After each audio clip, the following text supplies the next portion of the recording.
بسم الله الرحمن الرحیم.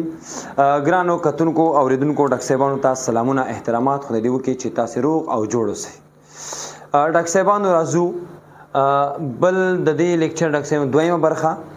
ډاکټر صاحبانو ډیاپورټیک ډرګز ډیاپورټکس ډاکټر صاحبانو ډیاپور ډاکټر صاحبانو خولو ته وایي خولو ته. ډیاپورټکس معنا هغه درمل ډاکټر صاحبانو چې انسان کې خولې را پیدا کوي. د سویټ ګلند وظیفه زیاته په بدن کې دا د خولو غدوات نه دي کنه پوستکي کې د خولو غدوات چې کوم دي د دې وظیفه زیاته تاسو ډېرې خولې جوړې شي ډېرې خولې انسان خوله شي. نو ډیاپورټکس هغه درمل ډاکټر صاحبانو چې خولې د زیاتوالي سبب کې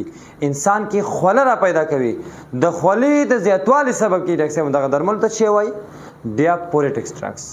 راځي ډاکټر صاحب دا کوم درمل دي چې دا خولې را پیدا کوي خولې زیاتوي. ډاکټر صاحبانو خدای بلا درمل دی خو تاسو موږ چې دا 2 او 3 یو ته لیکو یو دا نه دا یو مثال لپاره لیکو. ډاکټر صاحبانو لکه انټي ډیپریسانټ دواګانې که څوک په ژور خفګان کې اخته اوسېږي او هغه انټي ډیپریسانټ دواګانې خوري نو ممکن ډاکټر صاحب چې دې باندې خوله راشي د دې بدن خوله شي. نو دغه ناروغ دی دغه ورور دی پوه اوسېږي په دې باندې چې زه انټي ډیپریسانټ دواګانې خورم او د دې دواګانو د سایډ افیکټ له کبله په ما کې خوله راځي. نو ځینې دواګانې ډاکټر صاحبانو څه کوي په بدن کې خوله رازیاتوي. نو انټي ډیپریسانټ دواګانې یعنې هغه د ډیپریشن ضد دواګانې. دویم ډاکټر صاحب انسولین شکر ناروغان ډاکټر صاحب انسولین ډاکټر صاحب که چېرته ناروغ ته تطبیق شي او یا په زیات مقدار چاته تطبیق شي نو ډاکټر صاحب تاسو به وګورئ چې بدن یې خوله کوي خوله کېږي که نه. نو انسولین په خپله ډاکټر صاحبانو د خولې سبب کېږي خوله کوي انسان. وینلافاکسین دا نو ډاکټر صاحب بله درمل بله دوا چې دا هم ډاکټر صاحبانو د انسان د خوله کېدو سبب کېږي. که چېرته ډاکټر صاحبانو تاسې اوس نارمل یاستئ نو ډاکټر صاحبانو یو عملاً تجربه به درته وښیم چې تاسو وګورئ چې انسولین څنګه د خولې سبب کېږي. مثلا تاسو یو ډیکسټروز راواخلئ زر ډیکسټروز راواخلئ زر ایم او دغه ډیکسټروز سیروم چې تاسو وخېږئ د میکس چې ګلوکوز پکې که نه دغه ډیکسټروز دا تاسو وخېږئ بیا ځان ته وګورئ چې څنګه خوله کېږئ. تاسو ټوله ورځ ډاکټر صاحبانو 12 ساعته به تاسو خوله کېږئ. نو ډاکټر صاحب دا خبره بالکل درست دی. ډاکټر صاحبانو بل نمبر کې ایمیټک دی. ایمیټک معنا امیسس ډاکټر صاحبانو کانګو ته وایي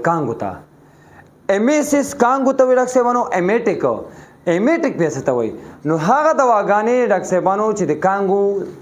کانګې رامنځته کوي یعنې د کانګو ضد تاثیر نه کوي که چېرته د کانګو ضد تاثیر کوي هغې ته به انټي ایمیټک وایو. دا ایمیټک دی معنا دا چې ډاکټر صاحب دې دواګانو په واسطه موږ کانګې رامنځته کوو یعنې یو ناروغ ته په خپل لاس کانګې پیدا کوو. ایمیټک دواګانې هغه دواګانې چې د کانګو سبب کېږي کانګې رامنځته کوي. لکه مثلا دغه یو دوا ده ډاکټر صاحب ایپیکاک په نوم باندې ایپیکاک ډېرې دواګانې نور هم شته. ایپیکاک ډاکټر صاحب شربتونو په شکل ښه دوا ده. ډاکټر صاحبانو سوال دا پیدا کېږي نو اوس داسې کوم حالت شو چې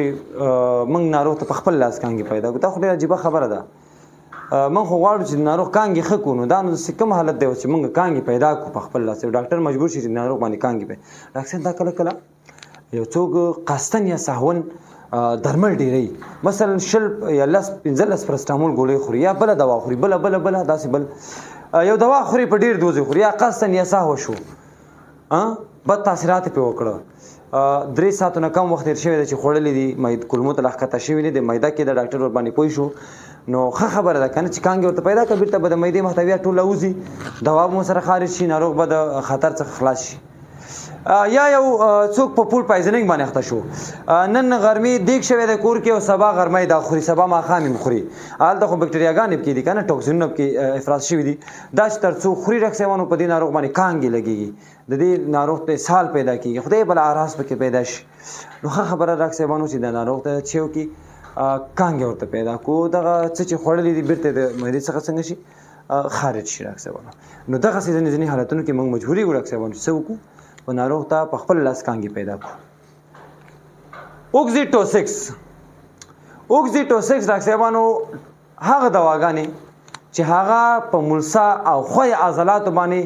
ډاکټر صاحبانو تقلصي تاثیر وکړي یعنې په بدن کې خوی او ملسا عضلاتو ته تقلص ورکړي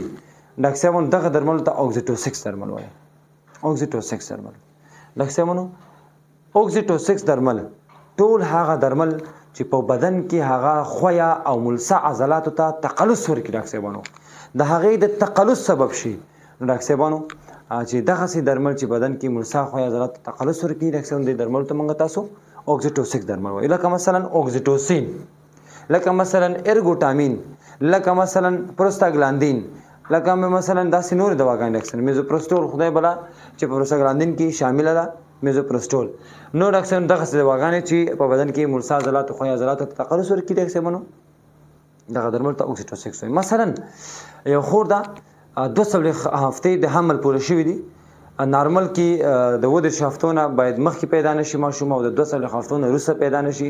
دا یعنې منځ کې نارمل ټایم دی منځ کې هر وخت پیدا کېدی شي او ماشوم کې پیدا شي نارمل دی خو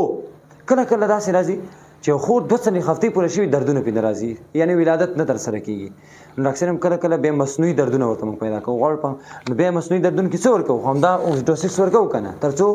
د رحم عضلاتو ته تقلص ورکړي او دغه ماشوم پیدا شي نو ډاکټر صاحبانو لکه اوکسیټوسین او لکه ارګوټامین او لکه پروستاګلاندین کې میزوپروسټول دوا او داسې نورې دواګانې هم شتون لري څلورم نمبر کې ډاکټر صاحب ایکسپیکټورانټ ډاکټر صاحبانو هغه درمل چې ډاکټر صاحب هغه په تنفسي سیستم کې د بلغمو اطرا یا خارجېدل زیاتوي ایکسپیکټورانټ څه معنا ایکسپایریشن کوي که نه خارجول کوي یعنی ایکسپیکټورانټس هغه دواګانې چې هغه ډاکټر صاحب په تنفسي سیستم کې د بلغمو اطرا زیاتوي دغې درملو ته ډاکټر صاحبانو ایکسپیکټورانټ ویل کېږي مثلا ډاکټر صاحبانو ګوینپینسین او پوتاشیم ایوډایډ دغه دوه دواګانې مثلا اوس مثال کې مثلا دا ډاکټر صاحبانو هغه ناروغان چې هغوی براخیل استما لري یا ډاکټر صاحبانو هغوی سی او پی ډي لري کرانیک برانکایټس لري امپیزیما لري امپیما یا داسې نور ناروغیو باندې ډاکټر صاحب تنفسي ناروغیو اخته دي او ډاکټر صاحب هغوی په تنفسي سیستم کې په برانکسونو کې په کافي مقدار بلغم جوړېږي ډاکټر صاحب دغه بلغم چې خارج نشي دغه ناروغان ته ډېر تکلیف اوسېږي نو ډاکټر صاحبانو ایکسپیکټورانټ نو هغه دواګانې دي چې تنفسي سیستم څخه د بلغمو خارجېدل څنګه کوي زیاتوي ډاکټر صاحبانو د دغې بلغمو ماتول زیاتوي او همدارنګه خارجول د تنفسي سیستم څخه زیاتوي مثلا ګوینفینسین او پوتاشیم ایوډایډ بل دوا ډاکټر صاحب چې هغه ایمولینټ دوا ډاکټر صاحبانو یعنې ټول هغه درمل هغه کیمیاوي مواد چې هغه ډاکټر صاحبانو د پوستکي د نرموالي او د صفاوالي سبب شي پوستکي ته نرموالی ورکوي پوستکي ته چې د سافټنس ورکوي ډاکټر صاحبانو د پوستکي د نرموالي سبب کېږي دغې درملو ته ډاکټر صاحبانو ایمولینټ وایي مثلا کومې دواګانې لکه لینولین لکه منرال آیل او لکه ډایمیتیکان دغه دواګانې ډاکټر صاحبانو پوستکي د نرموالي سبب کېږي پوستکي ته نرموالی ورکوي نو ډاکټر صاحبانو دا زموږ ستاسې د نن ورځې لیکچر ډاکټر صاحبانو انشاءالله 13 ورځ کې تاسې درخواست موږ ته را رسېدلی و ستاسې هر ستونزې ته موږ انشاءالله لاسرسی لرو کوشش کوو ستاسې درسي پلان پروګرام همداسې منظم پر مخ یوسو نو پرون تاسې یو څه درخواست کړی ډاکټر صاحبانو چې زموږ لیکچر پرون ورځ نه و ټلیګرام ته جوړ شوی نو انشاءالله پرون څه ستونزې وي ستونزې مشکلات اوسي ډاکټر صاحب ژوند سره ملګري اوسي نن ډاکټر صاحبانو انشاءالله تاسو ته د 2 ورځو لیکچرې برابر شوي دي او د پرونۍ او د نن دواړو به ډاکټر صاحب تاسو ټلیګرام ته انشاءالله اضافه شي خوښ خوشحاله او آباد اوسئ